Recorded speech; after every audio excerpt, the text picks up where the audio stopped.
어서 오세요. 안녕하십니까. 네. 자, 어제 시장 여러분 뭔 일이 났습니까? 왜 이러지? 하는 생각이 들 정도로 어제 진짜 기관과 외국인이 섹터를 주도주 섹터를 싹 바꾸는 듯한 느낌? 근데 조금 그 양아치라는 느낌이 왜 LS 물렸지? LS 지금 오늘 내가 그래서 오지 말라 그랬잖아. 오늘 손절을 해야 될지 말아야 될지를 지금 심히 지금 고민을 하고 있거든요. 제가 네. 이제 생각해 놓은 손절 폭이 있기 때문에 그 수익은 뭐 한 10에서 15% 보려고 했는데 손절은 그 이상 가면 안 되잖아요. 네. 그래서 처음 진입할 때부터 여기는 이제 10%대에서의 손절을 생각을 하고 있어가지고 어제 고민을 좀 많이 하고 있었는데, 왜냐하면 시장이 약간 좀 변하는가 아니면 일시적인 뭐 어떤 현상인가라는 관점을 두고 어제 하루 종일 이렇게 분석을 해봤는데 답이 안 나오더라고요. 그러니까 왜냐면 뭐 수출 데이터 뭐 그렇다 하더라도 네. 다른 거하고 좀 달라. 지주사라 그런지 몰라도 네.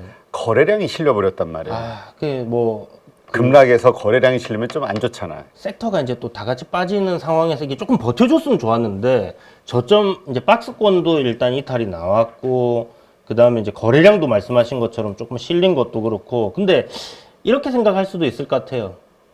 박스권에서 저처럼 샀다가 털렸다. 자꾸 그러니까 자기 입장에서 물린 대로 오른 대로 자기 주관적이 되니까. 맞아요. 그래서 이제 그 객관성 유지하기 위해서는 일단 현금을 들고 봐야 되는데, 어쨌든 뭐 한번 물 타봐요. 아닙니다. 저는 일단 이게 한 3% 가까이 수익이었는데 역시 또 안 팔았더니, 근데 처음부터 이제 세팅 자체를 진입할 때부터 추가 매수 없이 비중을 크게 때렸거든요. 네. 비중 크게 때렸기 때문에 손절은 그냥 정해진 가격단에서 그냥 나가야 될 것 같아요. 아마 제가 털리고 나면 또 올라갈 것 같은데, 뭐 어쩔 수 없죠. 뭐 그런 게 한두 개도 아니고, 정해진 원칙대로 일단 진행을 할 거고, 이제 좀 고민인 게, 이 기존에 잘 가던 화장품, 그 다음에 음식료, 그리고, 그동안에 전력 설비. 많이 올랐던 주도주들이 다 꺾이는 그렇죠. 모습. 추세대로 쫙 가던 흐름들에서, 느닷없이. 이게 조금 안 좋아졌습니다. 근데 우리가 이제 일단 잠시 요 얘기를 먼저 드리고, 장이 썩었다라고 생각이 드는 이유가 뭐냐면, 썩었다. 자기가 물리니까 썩은 것 같지. 아니 그게 아니라 최근에 이제 진짜 종목이 하면 할수록 난이도가 점점 높아지는 게, 변동성. 이게 예상할 수 없는. 일단 뭔가 우리가 이제 제가 하는 매매에서는 일단 수급적인 부분이 굉장히 중요한 부분을 요하거든요. 그러니까 데이 트레이딩 관점 입장인데, 보시면 최근에 코스닥에서 어제 거래 대금이 6조 9천억이 나왔어요. 그러니까 이게 지금 계속 빠지고 있거든요, 거래 대금이. 그러니까 분위기 자체가 너무나 안 좋아지고 있다라고 장중에 느껴지는 게, 강한 종목이 정말 한 개 아니면 두 개, 그거 말고는 안 나와요. 그러니까 어제도 이제 솔루스 첨단 소재 같은 게 하루 종일 이제 수급을 빨아들였고, 코스닥에서. 근데 이게 뭐 정말 뭐 보통 한 8조에서 10조 정도 나오는 그런 흐름에서 그런 현상이 나온다면 또 다른 데도 자금이 가고 하거든요. 그렇죠. 그런 일이 안 일어나는 거예요. 그러니까 어저께 이게 만약 한 10조쯤 들어오는 장이었다면 그렇게 과격하게 안 빠졌을 것 같아요.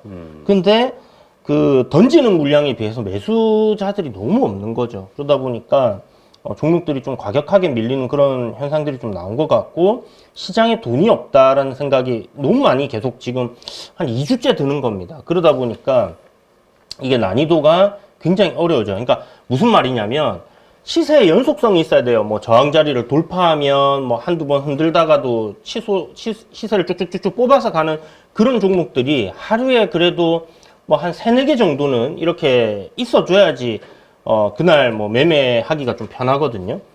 그런데 그런 종목들이 잘 안 나오고, 시세를 굉장히 거래 대금 없이 제가 평소에 얘기하는 거지 종목들이죠.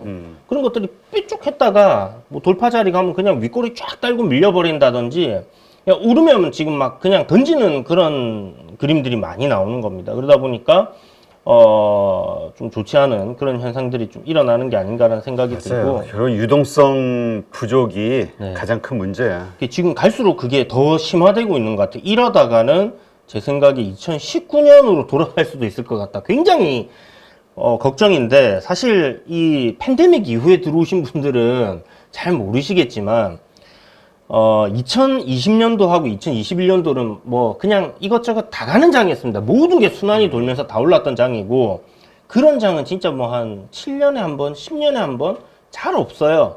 그러니까 지금처럼 어떤 쏠림이 일어나는 장이 원래는 정상적인 장인데 왜? 돈이 없는 장이니까 한국 시장은 2019년도는 여러분 보이시죠? 코스닥 거래대금 평균이 한 4.5조대입니다. 지금은 7조니까 저때 비하면 나은 거예요. 근데 이렇게 가면 계속 이렇게 안 좋아질 수 있다라는 거죠. 점점 이제 시장에서 돈이 빠져서 안 그래도 요새 지금 부동산 오른다고 또 글로 돈이 갈라 그러던데 거기까지 이제 가버리면 한국 시장의 이제 유동성 또 말라버리는 그런 상황이 될 것 같고 자 그래서 일단은 이런 거래 대금을 봤을 때는 분위기가 점점 안 좋아지고 있다는 걸 우리가 느낄 수 있고 작년 10월에 시장이 저점을 잡았을 때 거래 대금이 얼마였냐면 4.5조, 5조 뭐 요 정도였거든요. 근데 그때 평균 뭐 그 전에 한 7조 왔다 갔다 했습니다. 한마디로 지금 그만큼 거래 대금 6조 7천억이니까 평균치를 하회하면서 안 좋은 상황이다라는 거를 기억하시고 이럴 때 무리를 하면 안 되는 거예요. 아시겠죠?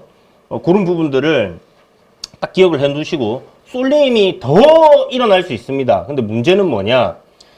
주도 섹터가 어제 이제 부러졌기 때문에 이제 이 고민을 하는 거예요. 아, 얘네들이 이제 윗돌 빼가지고 아랫돌 받기 시작하면 기존 가는 거는 또 조정 쭉 들어갈 거고 새로운 게 갈 건데 어제 움직임이 나왔던 거는 제약바이오 섹터. 그렇죠. 그 다음에 2차 전지였거든요. 딱 이 두 개가 움직이니까 코스닥이 확 좋아졌습니다. 특히 이제 2차 전지 영향이 클 텐데, 그러면 이제 이쪽으로 계속 가는 거 아니야? 근데 어제 하루 현상이었잖아요. 그래서 고민이 좀 많이 됐는데, 그래서 일단 대장주들을 우리가 보면, 자, 화장품의 대장은 뭐였습니까? 실리콘투죠. 물론 뭐, 요게 빠졌다고 해서, 뭐, 다른 것들이 다 빠졌냐면 그렇지는 않아요. CNC 엔터라든지 물론 조정은 나왔지만 그 상승의 추세는 아직 부러지지는 않고 있다라는 거죠. 근데 보시면 어때요? 실리콘2가 요 상승할 때 흐름을 보면 21선을 이탈을 안 시켰습니다. 요런 구간. 요런 구간이 되겠죠. 요런 구간이 이제 21선 이탈을 안 시키고 이렇게 다시 이제 정배열을 단기 이평 정배열을 계속 유지를 하면서 이렇게 올라왔거든요. 그리고 여기 이제 급등 구간에서는 11선을 갖다가 이탈을 안 시키는 그런 흐름이 나왔는데 요게 여기서 이제 박스권을 만들고 어제도 제가 말씀드렸잖아요. 박스권을 만들면 고점권에 이렇게 올라오다가 박스권을 만들기 시작하면 긴장해야 된다고. 이게 이제 우리가 이거 시가총액하고 그 다음에 그 영업이익을 우리가 2년치 그 포워드 땡겨서 지금 오른 거잖아요. 그렇지. 그러니까 조정을 받았다가 나중에 계속 좋아진다 하더라도 조정 받았다 갈 수 있는 그런 그림들은 언제든지 나올 수 있는 겁니다. 근데 여기서 사가지고 우리가 이거 그래 회사도 좋고 실적 계속 좋아져. 그러면 이제 마이너스 한참 갔다가 올라와야 되면 괴롭잖아요. 아름다운 조정은 대표님이 없다 그랬습니다. 그만큼 이 고통을 유발하기 때문에 그런 부분이고 그러면 가급적 이런 데서는 안 사는 게 베스트일 거고 그렇지만 박스권 하단 자리라고 공략을 해볼 수는 있잖아요. 했는데 이게 내 예상과 반대로 이 위로 올라가야 되는데 박스권 상단으로 깨지면 정리를 하는 거. 섹터 전체 아침에는 좀 화장품 섹터 들어오다가 쫙 밀리는 그림이 나왔잖아요. 그리고 다른 섹터로 이렇게 돈이 가는 게 보이면 여기는 안 되나 보다 하고 손절을 하는 것도 하나의 방법입니다. 저도 어제 화장품 하나 손절했거든요.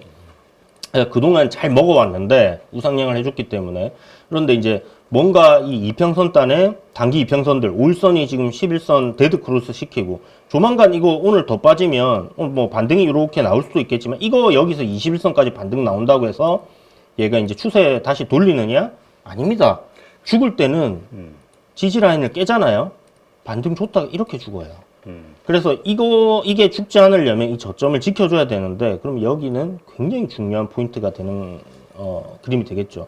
그래서, 여러분들이 혹시나 여기에 물려 계시다라면, 지금 굉장히 좀 바짝 긴장을 해서 봐야 된다. 아, 저는 뭐, 저기 직장 다니고 뭐 대응이 잘 안 되고. 그거는 핑계예요, 여러분. 여러분 돈이 들어가 있으면 직장인이라도 화장실 뛰어가야 됩니다. 아이고, 배야! 하면서 부장님 잠시만요! 이러면서 설사가 오늘 내가 아, 그라 진짜 아침부터. 죄송합니다. 이러면서 이제 가야 되는 거예요. 아시겠죠? 아니, 그렇게 해야 뭐 내 자산을 지키거나 돈을 벌지. 그냥 뭐, 뭐 이런 데서 사놓고 오르겠거니 하고 가만히 기다리면 안 되는 겁니다. 그래서 그런 걸, 그게 진짜 핑계입니다. 내가 뭐 바빠서 뭐, 아니, 하루에 뭐 5분, 10분 짬을 못 냅니까? 그러면 주식 제가 봤을 때 이런 거 하면 안 되고 배당 주는 거 해야 돼요. 배당 주는 거. 그리고 대표님이 얘기하신 거 진짜 뭐 우량한 종목이 업황도 바닥이고 종목도 바닥일 만한 거 그런 거 있잖아요. 그런 거를 사놓고 그냥 진짜 뭐 안 보는 식으로 투자를 해야지 이런 거 사가지고 나는 장기 투자자야 이러면 맞아야 됩니다. 그거 제가 봤을 때 이 하락을 맞아야지 정신을 차리지. 그런 거는 우리 가족분들은 아마 안 하실 거라고 생각이 들어요. 그러니까 이렇게 봐야지. 그러니까 그동안 정말 많이 오른 급등주들을 보유하고 있으신 분들 입장에서는 빨리 기민하게 대처하는 게, 왜냐면 급등한 만큼 급락이 또 나올 수 있으니까. 그렇죠. 그거는 동의. 그래서 근데 모든 주식은 아니고. 모든 종목은 아니죠. 일단은 이것처럼 이제 주도 섹터의 대장이었는데 꺾이는 흐름이 나온다. 근데 밸류적으로 약간 목전에 차 있다. 뭐 이런 것들. 물론 뭐 밸류적으로 이게 플랫폼 기업이고 뭐 2년 뒤 포워드 실적을 생각하면 이거는 뭐 일시적인 조정이고 동의 안 하시는 분들도 있으실 수 있겠는데 제가 봤을 때는 일단 이런 구간에서는 좀 대응을 해야 되고 조심해야 된다라는 부분. 그거는 뭐 조정 나왔다가 다시 5일선 위로 이렇게 올라오고 단기 이평선 정배열로 만들어가는 그런 그림이 나온다. 그때 해도 충분히 또 수익 낼 수 있는 구간들이 오거든요. 그래서 굳이 뭐 지금부터 여기서 막 내가 공격적으로 깃발 들고 뭐 선두에 나갈 필요는 전혀 없다라는 거고요. 자, 전선 관련주들 HD 현대 일렉트릭이 대장이라고 계속 이야기 드렸습니다. 조정이 나왔는데 추세가 깨졌냐 하면 아직 안 깨졌어요. 현대일렉은 안 깨졌어요. 네, 현대일렉은 전혀 문제가 없습니다. 그래서 이것 때문에 제가 어제 바로 손절이 아니라 박스권 깨질 때, 이거 일단은 섹터는 아직은 모르겠다. 이게 하루 일시적인 현상인지 아니면 하루 정도는 더 봐야겠다 해서 지금 지켜보고 있는 상황이고요. 이러한 어떤 추세적인 관점에서는 여전히 살아있는 그런 흐름이기 때문에 이게 만약 HD 현대일렉이 여기서 고점을 갱신하는 그런 그림이 한번 나왔는데 요 가격단을 지금 이탈하는 그림이 나온다. 얼마냐면 28만 7천 원이에요. 여기 맞나? 28만 7,500원이네요. 28만 7,500원이 깨지면 저는 요거 좀 위험할 수도 있다라는 생각이 들 것 같습니다. 뭐 이런 구간 살짝 깼다가 또 올라가는 경우들도 있긴 한데 어떤 그 저점을 이탈하게 되면 굉장히 위험하거든요. 그리고 그렇죠. 쭉 주가가 상승하다가 박스권을 그리는 흐름이 나오면 이러다가 방향을 위로 잡아주면 다시 가는 건데 이런 구간에서 조심해야 되는 게 많이 올라온 상황에서 밸류적으로도 어떤 이제 더 이상 업사이드가 별로 안 남은 구간, 그런 구간에서 다른 섹터가 움직이기 시작하면 한국에서는 이거 던지고 사람들 그거 사러 가거든요. 많이 먹었다. 아니면 차익 실현, 아니면 손절. 그런 식으로 팔고 가기 때문에 이제 그런 걸 생각해야 되고, 또 하나의 흐름이 뭐가 있냐면 많이 올랐을 때 주가가 이렇게 만들어지는 경우들이 있습니다. 돌파를 막 시켜요. 여러 번. 그러면 요 그림이 지금 약간 여기랑 비슷하긴 하거든요. 이런 식으로. 이렇게 만들고 있거든요. 요게 이제 고점 신호로 우리가 좀 생각을 해볼 수 있는 부분인데, 갈 거면 그냥 쭉쭉쭉쭉 가야 되는데, 뭔가 힘겹게 올라가는 그런 흐름들이 이제 고가권에서 나오기 시작하면, 이 돌파가 많이 나오면 개미들이 많이 물리게 돼요.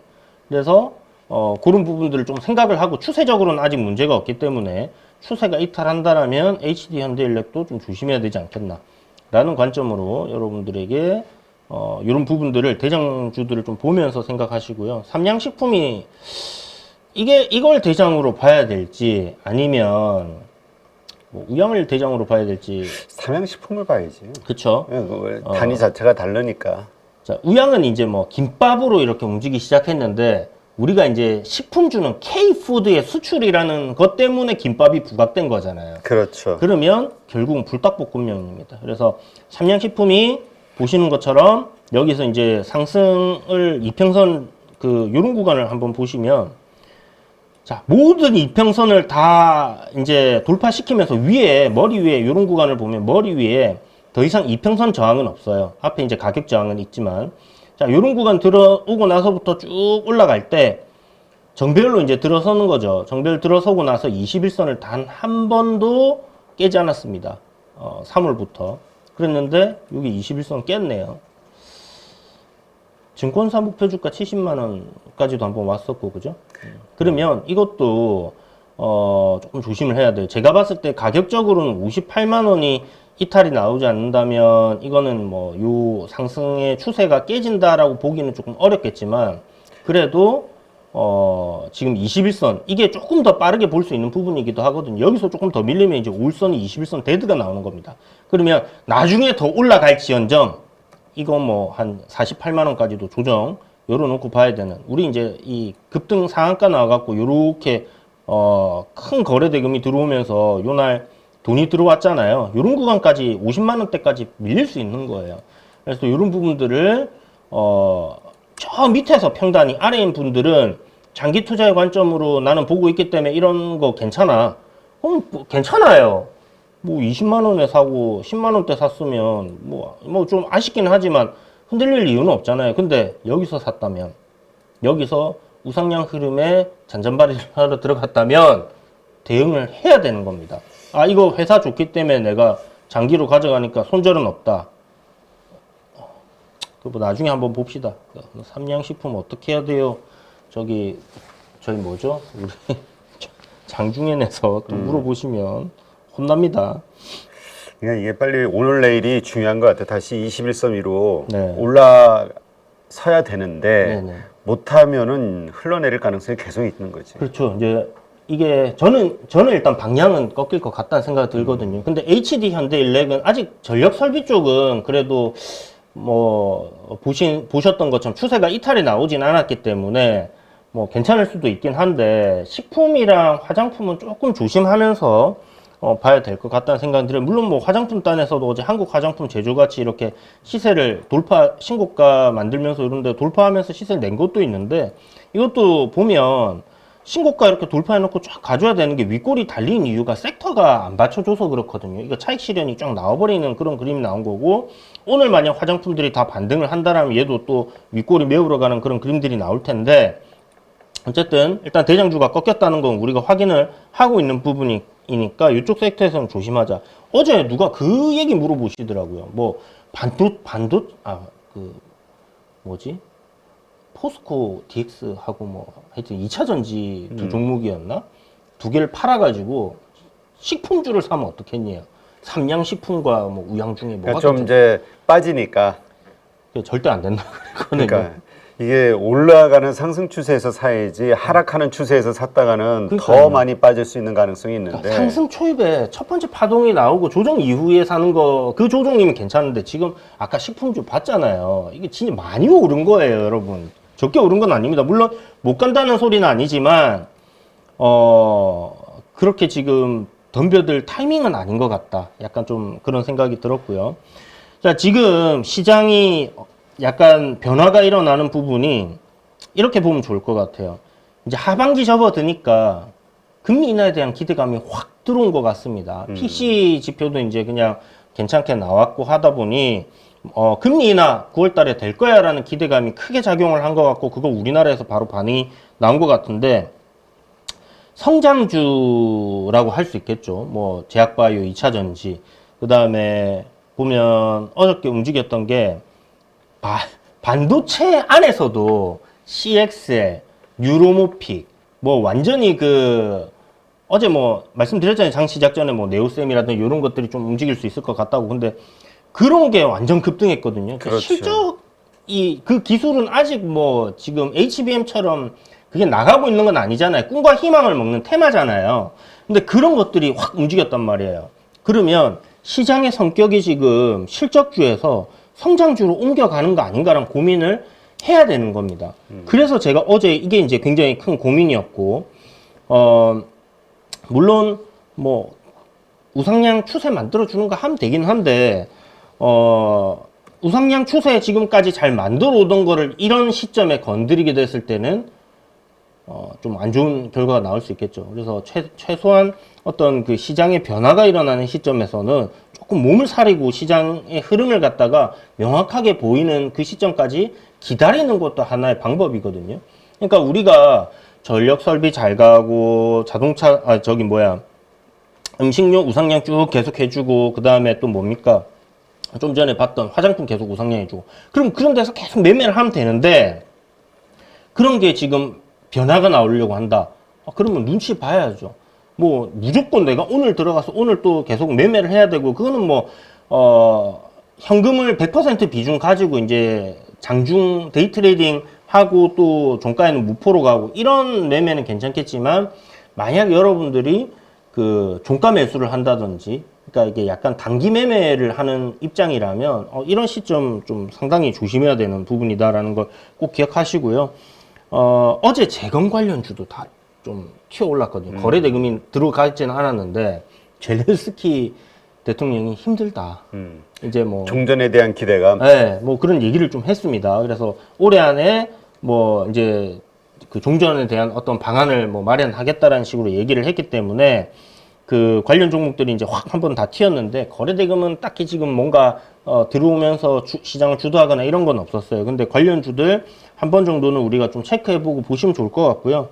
HD 현대건설기계나 HD 인프라코어 같은 거 실적을 기반으로 지금 하고 있는 기업들 있죠. 이런 것들 지금 바닥 박스권 잘 만들어 놨거든요. 이게 지금 딱 어떤 느낌이냐면 자동차 부품 섹터 단, 뭐 서현이와라든지 화신이라든지 뭐 성우하이텍처럼 그런 종목들이랑 거의 비슷해요. 실적은 좋은데 주가는 못 올라가고 있었던. 그리고 요런 이제 재건 모멘텀을 타면 좀 한번 확 치고 올라갈 수 있는 그런 그림들이 되니까 투자 관점으로 뭐 너무 긴 그런 관점보다는 뭐 한 몇 달 정도? 한 2, 3개월 정도 본다 생각하시고, 보시면 괜찮을 것 같습니다. 일단 뭐 HD 현대인프라코어 같은 경우는, 박스권 하단자리고요. HD 현대건설기계도 지금 보시면 이제 우상향은 살살살살 하고 있거든요. 요런 것들이 이제 요 박스권 돌파하면 터질 건데, 사가지고 기다릴 수 있는 근거는 있는 것 같아요. 실적이 일단 좋다라는 거, 더 이상 하락하지 않고 있다라는 거, 정배열 초입 구간 들어가 있는 상황인데 이 재건이라는 모멘텀까지 타주면 한번 시세는 줄 것 같습니다. 이것도 어제 재건 때문에 좀 올랐나 싶기도 하고요. 지금 지난주에서도 이야기 드렸던 게 시장이 이제 바닥권에서 갑자기 팍팍 튀는 것들이 하나씩 나온다 그랬잖아요. 그게 이제 뭐 HD HB 그 뭐죠? 갑자기 이름이 생각이 안 나네. HB? 예, 반도체. DB 하이텍 죄송합니다. DB 하이텍. 죄송합니다. HB. DB 하이텍 같은 것도 있었고, LG전자도 있었고, 두산 에너빌리티도 있었고, 지금 뭐 바닥권에서 갑자기 거래가 확 쏠리면서 솟구치는 그런 종목들이 있는데, 이게 이제 시장이 신고가를 가면서 나오기 시작하는 현상들이었거든요. 이게 뭐냐면 이제 시장이 순환을 한번 올라갔던 거 꽤 많이 올랐으니까 한번 돌릴 수 있는 그런 흐름으로 바뀔 수 있는 변화가 일어나고 있는 게 아닐까, 그런 징조가 아닐까, 그런 것들을 지금 제가 좀 느끼고 있는 부분인데, 요게 이제 성장주들이 그동안 실적주들에 밀려서 못 갔잖아요. 그랬죠. 그런 부분들이 이제 하나씩 튀어 올라오게 되면 그런 현상들이 가속화될 것 같고요. 요런 현상들이 계속 이어질지. 근데 제가 이제 긴가민가한 게 7월부터 실적 시즌이거든요. 이제 실적 발표 남았잖아요. 그렇지. 그러면 이제 성장주들은 실적이 안 좋은데 대부분 이게 그 발표 전까지 반짝반짝 할 것인지 이제 그걸 놓고 봐야 되는 부분이고, 또 하나가 있습니다. 트럼프와 바이든. 어제 신재생에너지 박살나 버렸어요. 태양광 이런 거는 지금 그렇죠. 미국 증시 자체에도 네, 하나솔루션 이런 건 이제 트럼프가 유리해 보이는 뭐 그런 게 있던데, 영상이 하나 뭐 짤은 아니고 누가 편집을 해갖고 올려놨던데, 바이든이 2019년도에 막 연설을 할 때, 토론회 할 때, 그 다음에 지난번 2024년 토론회 할 때 보면 극명하게 차이가 나요. 딱 5년간에 사람이 엄청 똘똘해가지고 쫙 이 눈에 생기가 있고 막 연설을 이렇게 하다가 뭐 이렇게 바뀌어버린 거예요. 그러니까 뭐 트럼프가 뭐 무슨 말 했는지 못 알아듣겠다. 지도 아마 무슨 말 했는지도 모를 거다. 이런 얘기를 토론에서 할 수 있는 게 참 나이 드는 것도 서러운데. 그러니까요. 근데 이제 참 그런 부분들이 그게 좀 어쩔 수 없는 것 같아요. 이 토론을 본 사람들 입장에서는 그렇지. 이거 좀 바이든 틀렸다. 트럼프에게 좀 우세하지 않나라는 생각을 하게끔 만드는 부분이고 주가 거기에 반응을 하고 있기 때문에 그런 부분을 생각한다면 방사는 좀 수혜주가 될 수 있겠다라는 생각이 들고 신재생은 지금 조금 조심을 해야 되는 그런 상황이 아닐까라는 부분을 우리가 또 생각해 볼 수 있을 것 같고요. 유가가 어제 급등을 또 했습니다. 2% 정도. 그러면 우리나라에서는 뭐 한국석유공사, 뭐 그다음에 저기 흥구석유 뭐 이런 것들 있잖아요.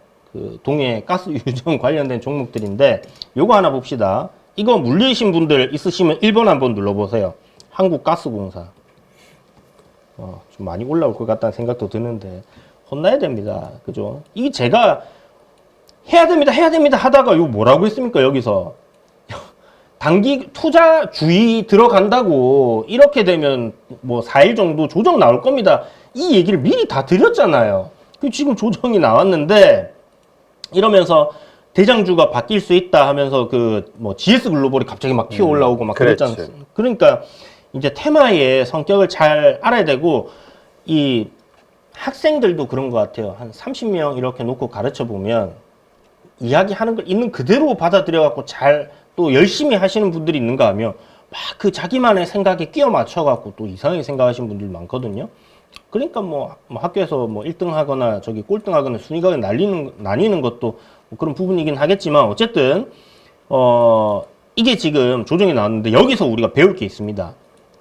앞에 얘기했던 투자 주의나 투자 경고나 이런 게 나오면 일단은 조정이 나올 가능성 높다라는 걸 생각해야 되고 5일선을 타고 올라오던 종목이 5일선을 깨게 되면 조정이 나올 수 있다라는 거를 여러분들이 꼭 기억을 해 두시고 다음번에 또 안 하면 되거든요. 근데 이게 끝났냐 하면 모멘텀은 아직 안 끝났어요. 근데 주가는 조정을 받고 올라갈 수도 있고 하염없이 그냥 조정 받다가 뭐 야권에서 좀 반대하는 그런 흐름이잖아요. 그럼 뭐 반대 갖고 이거 나가리 돼버리면 어떻게 됩니까? 안 되는 거죠. 그러니까 주가가 여기서 물리는 게 되는 거예요. 그러니까 어떤 그 트레이딩 관점으로 접근했을 때는 거기에 맞는 손절, 기준, 원칙 이런 거 잘 지키시고 그 다음에 이런 거 나오면 조정이 나오니까 기다리는 겁니다. 기다리는 거. 언제까지? 이게 돌리는 흐름이 나올 때까지. 그럼 이거 언제 돌리냐? 자, 우리 대형주단이 보통 이제 21선까지 와갖고 21선을 깨고 밑으로 내릴 수도 있겠지만 거기서 돌리는 그림들이 자주 나오잖아요. 그러면 우리가 이평선을 활용하는 입장에서 5일선을 깨고 내려와서 쭉 한 3, 4일 지금 빠졌습니다. 거기서 5일선 올라타면 한번 공략을 해볼 수 있는 이제는 저점 잡고 돌리는구나 라고 생각해 볼 수 있는 포인트가 될 거고요. 두 번째는 뭐냐면 캔들을 이렇게 놓고 보면요. 이 5일선을 팍 깨면서 변동성이 얼마가 나왔냐면 요만큼이 나왔습니다. 한 8%, 8.5%가 나왔거든요. 다음 날도 개파락하면서 하락이 만들어지고 7.9%가 나왔습니다. 자, 그 다음 날도 보시면 8%의 변동성이 났으니까 한 3일 연속 이렇게 8%대에서의 음봉이 하나, 둘, 세 개가 딱 떨어졌어요.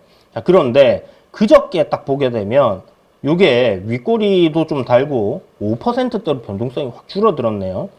그러면 이게 윗꼬리가 좀 달렸다는 건 뭐예요? 위로 한번 올라가려고 했다라는 걸 우리가 생각할 수 있는 거잖아요. 그렇죠. 그럼 이렇게 8%씩 하락이 나오던 종목이 반등이 나오려고 했다. 그러면 매수의 힘이 한번 들어왔는데 결국 음봉으로 밀렸다는 거는 매도세가 더 강했다라는 거를 확인할 수 있습니다. 자, 다음 날 어떻게 됐어요? 이거 지금 도지가 나왔습니다. 그죠? 그러면 이게 매수와 매도가 굉장히 팽배하게 어제는 매도세에 졌지만 오늘은 무승부를 기록한 거예요. 자, 이날을 지고 근소하게 지고 다음날 무승부가 나왔습니다. 그러면 만약 여기서 오늘 상승이 나와서 5일선 위로 올라탄다. 그러면 어떻게 생각할 수 있겠습니까? 이 하락의 힘이 점진적으로 지금 줄어들고 있다라는 걸 우리가 이런 캔들 분석에서 확인을 할 수 있는 거예요. 근데 이게 어떤 구간이냐? 20일 이동 평균선이 있는 구간이고 앞에 거래 대금이 터지면서 저항을 돌파하면서 새로운 시세를 만들어낸 구간, 그 부근에서 지금 일어나고 있는 현상이란 겁니다. 물론 이렇다고 해서 주가가 올라가는 걸 100% 보장은 할 수 없어요. 그렇지만 그런 가능성을 보고 이런 종목을 지금부터는 우리가 한번 요게 위로 가는 그림이 나온다라든지 그런 흐름이 만들어질 때는 트레이딩으로 해볼 수 있겠구나 라는 걸 생각하고 이런 걸 이제 보는 겁니다. 자, 보시면 어떻게 돼요? 분봉상에서 쌍바닥을 딱 만들어 놨습니다. 그러면 여기서 이런 저항 자리 돌파하는 그림이 나오면 시세가 한 번 더 나올 수 있겠죠. 그래서 그걸 기대하고 요 저점이 이탈 안 한 선에서 뭐 이런 구간에서 매수를 하게 되면 짧은 손절이 가능하고 위로는 시세를 좀 먹을 수 있는 그런 구간들이 만들어진다라는 거를 생각을 하시고, 일단 뭐 성장주 단이 한번 움직였어요. 그렇기 때문에 이런 테마주들이 한번 움직일 수도 있다라는 거 생각하시면서 일단 올라오게 되면 위에 11선 이평선 저항이 있습니다. 이런 구간까지의 반등 정도, 이런 거를 하나의 트레이딩 포인트로 여러분들이 삼아서 보시면 좋을 것 같고요. 비만 관련주들 어제 매매 관점으로 이제 펩트론 이야기를 드렸었는데, 이거는 뭐 신고가니까 다들 아실 거고, 이건 우리 공부 많이 했던 거잖아요. 그죠? 그 다음에 오늘 봐야 되는 거, 일단 조선주 중에서는 이제 투자 관점을 한국조선해양 계속 이야기 드리고 있는데 네. 별로 마음에 안 들고, 에코프로가 제가 에코프로 맞죠? 야, 진짜 많이 하락했네. 네, 에코프로가 지금 그러니까 어저께 제가 이거 살까 말까 고민을 엄청 많이 했거든요. 왜 그런 생각을 했냐면 쌍바닥짜리입니다. 쌍바닥짜리인데 앞에 시세를 한번 들어 올려줬어요. 그 이후에 만들어지는 쌍바닥이기 때문에 어제 윗꼬리가 달렸지만 전날 미국에서도 MMR이라든지 2차전지 관련주들이 조금 괜찮았고요. 그래서 오늘 어저께 이제 혹시나 좋지 않을까라는 생각을 했는데, 이게 지금 보시면 5일선 이탈 이후에 쭉 밀려 내려오다가 어저께 드디어 5일선 위로 올라탔습니다. 네. 밑에는 쌍바닥 구간이잖아요. 여기 깨지면 손절한다 생각하면 여기서 공략해 볼 수 있어요. 그래서 만약 지금 2차 전지가 바닥이라고 생각이 되고 내가 2차 전지를 투자를 해야겠다 생각을 하신 분들이 있다라면 여기 한 5% 내외로 손절을 잡을 수 있고요. 만약 진짜 업황이 바닥이다, 지금은 아직은 확인을 해야 된다 이런 얘기 많잖아요. 근데 2분기 실적이 안 좋아. 그렇죠. 예상보다도 한 반토막 날 거라고들 지금 얘기하더라고요. 그렇죠. 그래서 이제 그게 진짜 바닥이다 생각이 돼서 이게 올라가는 현상이 나온다면 일단은 뭐 한 요 정도까지, 요런 구간까지 한 10만 원까지는 위로 먹을 수가 있을 거고요. 짧게는 손절이 될 거고. 근데 여기가 진짜 진바닥이 됐다. 그러면 어떻게 되겠습니까? 쭉 가야지. 그렇죠. 그러면 여기는 굉장히 손절을 짧게 할 수 있고 크게 먹을 수 있는 구간이기 때문에 저는 진입 포인트로는 한번 해볼만 하다 생각이 듭니다. 그래서 5% 저점 깨지면 손절한다는 관점에서 투자로 해볼 만한 위치니까 참고하셔가지고 한번 보시기 바랍니다.